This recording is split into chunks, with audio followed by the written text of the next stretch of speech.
What's going on, wrestling family? Welcome back to the channel. So apparently WWE is being accused of being too aggressive. Now, when it comes to these wrestling news sites, I usually take those type of titles with a grain of salt because it's usually an exaggerated version of whatever happened. I mean, this could possibly just be craft services telling someone, no, you can't have an extra rich cracker, or no, you can't have an extra slice of cheese or a Scooby-Doo fruit snack, and then someone's upset and then someone complained to HR. Or it could be something very serious, but I guess the only way to find out is if we watch this video. So do me a favor, hit that subscribe button. Let's get into this.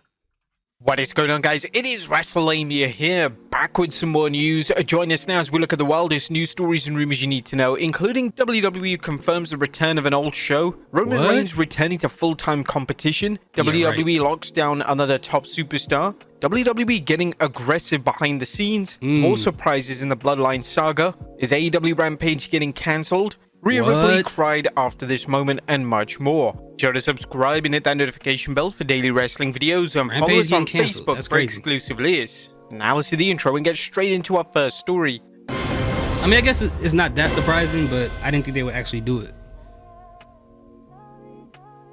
Our top story looks at WWE confirms the return of an old show in December. A couple of days news is the WWE's announcement that its former Saturday night television special, Saturday Night's Main Event, is returning. According to a WWE press release, WWE and NBC announced the return of the iconic Saturday Night's Main Event, which will air live on Saturday, December 14th at 8 p.m. Eastern Time on NBC and simulcast on Peacock. The special will be held at the Nassau Veterans Memorial Coliseum in Long Island, New York, the site of the first ever Saturday Night's Main Event. Ringside News. So I got a couple questions. So did they bring this back to compete with AEW? Not that I'm saying that everything WWE does has anything to do with AEW, but I'm wondering if that's like, we're going to keep putting our foot on your neck. So we're going to put a show on Saturday to kind of combat what you got going over there. And also, if they're going to bring back Main Event, I'm wondering, do we get Sunday Night Heat back?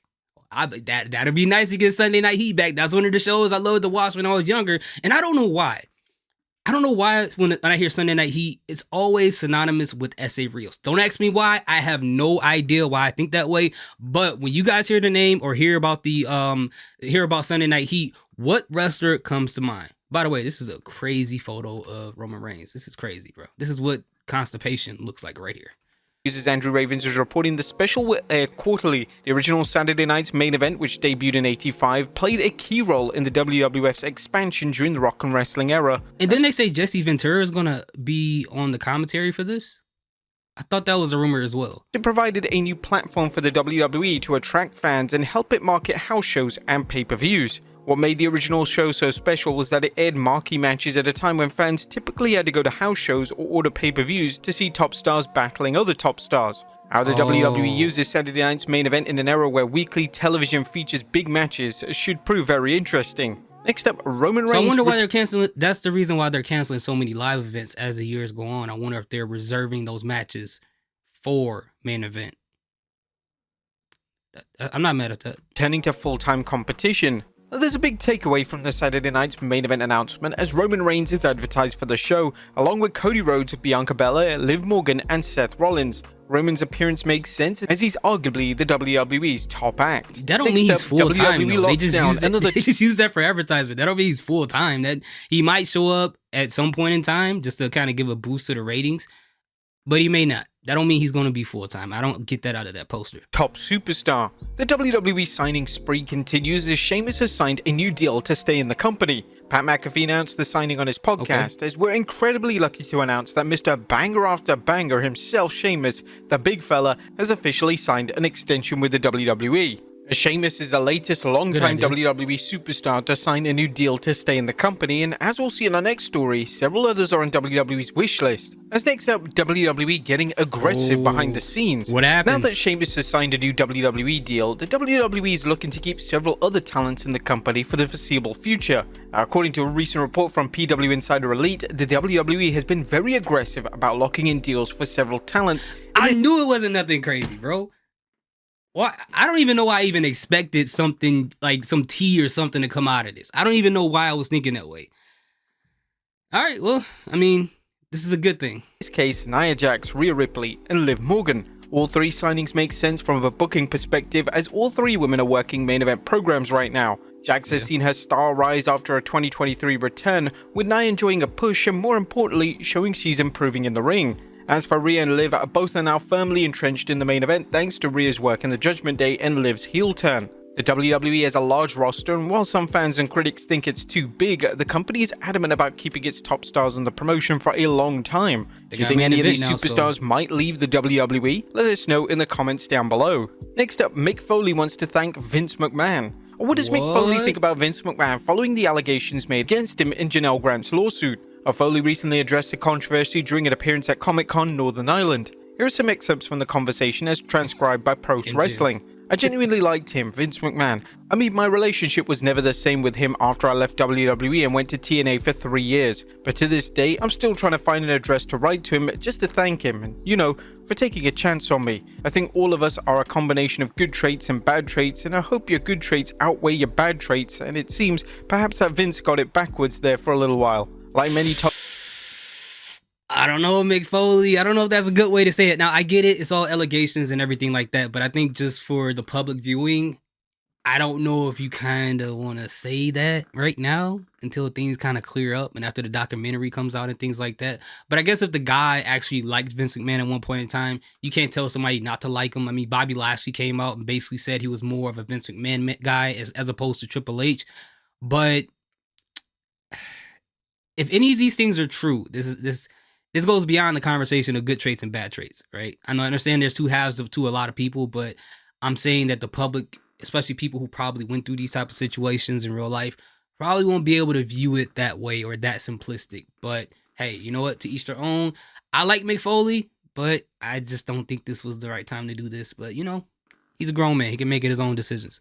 Top stars, Mick Foley has a complicated relationship with McMahon, but it's clear Foley appreciates McMahon bringing him into the WWE and helping him reach to the top. While Foley interacted with McMahon during his time in the company, it's unknown if he ever heard any rumors of inappropriate behavior. Foley addressed the allegations while discussing some might call a case of separating the art from the artist, appreciating McMahon's contributions to the wrestling industry without any alleged bad acts influencing his appreciation. I'm going to hold off judgment until I see them. But I think one thing that's fortunate is whatever he did or did not do, I think many of us are allowing that to mess with our memories. He was instrumental in creating some of those memories, so I'm choosing to appreciate him until I learn more about what may have gone down.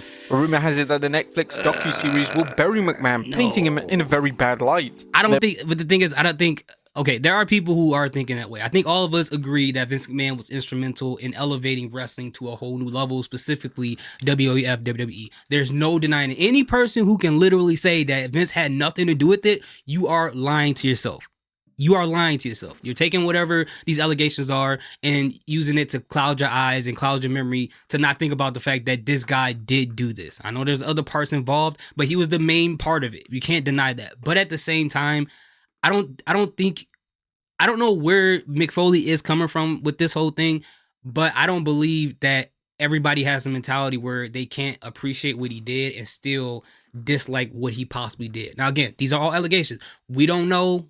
I know we saw things that was written and people say things. I understand that. I agree. I'm not trying to say that you can't take the victim seriously or anything like that. But as far as, you know, evidence and the whole thing going on with due process and everything like that, we got to wait and to see what happens there for sure. But at the end of the day, something happened. You know what I'm saying? Like, all this stuff doesn't just come out and you didn't do anything at all. So with that being said, again, you can still appreciate what he did and be thankful for him bringing you on. But I think when you start seeing certain things like this from the public view, it can kind of make people kind of look at you weird. And then some people, to try to attack your character, would try to string you along to say, okay, so what did you see? Why are you on his side? Why do you know about this stuff and you're still trying to thank him? You had to know something. You must be covering. They're going to start wrapping you into his whole entire case one way or another. And that's the problem with sometimes, like, coming out and speaking about someone going through this entire thing. But again, he's a grown man. He can make his own decisions. But I would have reserved this if I was him. I would have.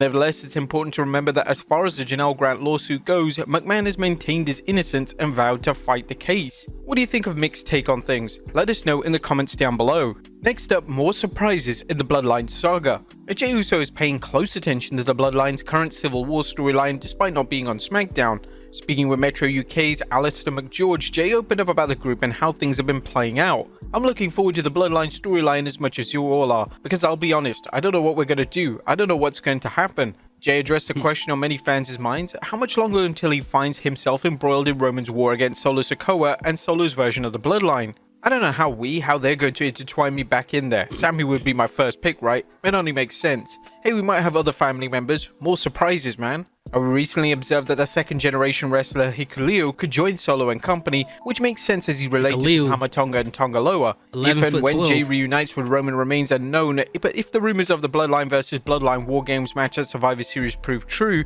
fans won't have to wait long. Next up is AEW Rampage getting cancelled. Is the AEW Warner Brothers Discovery deal ever going to happen, and if so, could it lead to the end of AEW Rampage? That could be the case, as Puck News recently reported that AEW is shopping Shockwave, a new wrestling show. The WWE's former SmackDown rights partner Fox might pick up the show, which has led to speculation from the Wrestling Observer. Orange's report was that AEW would air on TNT, TBS, and True TV twice a week. Now, if there are only 2 shows, Dynamite and Collision, and 3 stations listed, that would seem to indicate that True would get reruns or simulcasts. True's being rebranded as a sports station from 8 to 11 PM each night. A rumor has it that the AEW WBD deal will no longer be an exclusive one, which means AEW could try to get other networks, cable stations, or even streaming services to pick up an AEW show. They added, this would confirm what another source indicated to us this past week, that Rampage would not be continued, and that the third show, likely called AEW Shockwave, given AEW just filed for the trademark for that term, would be the show being shopped around to Fox and likely others. While Rampage started off strong, including an episode where CM Punk debuted in AEW, the show quickly flamed out into a 1-hour Who's That of AEW,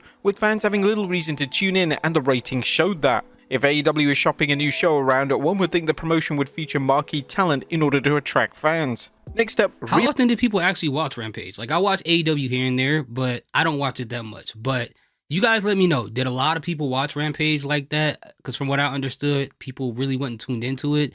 And I guess, you know, people did tune into the CM Punk episode, and then after that, they were just like, I don't know why I'm watching this anymore.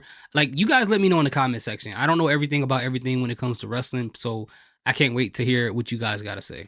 Rhea Ripley cried after this. Rhea Ripley portrays a strong character on TV, but she's not afraid to admit that a recent storyline made her cry her eyes out backstage. During a chat with the Wrestling Classic, the Eradicator revealed, the Judgment Day was really family to me. It really was. It has helped my career so much more than I could actually put into words. That was when I started opening up and feeling comfortable going out there and being in front of the crowd. I had the boys and I could fall back on. Rhea's time in the Judgment Day elevated her into the main event and gave fans a chance to appreciate her ring work as they enjoyed her new persona. As for her emotions, it was really emotional for me. I saw something come out about the Judgment Day members, a specific one crying backstage after everything. I'm not ashamed of it, that was me. I was upset. The last 2.5 years of my life has changed now. I can't go back to that. They were my boys and my family. It was really sad. Ripley explained that while she was sad that her time in the group had ended, she's excited about the new opportunities ahead of her. Next up, CM Punk appears on NXT. An exciting night on NXT as CM Punk surprised fans by appearing in the ring. His first official appearance since his WWE return,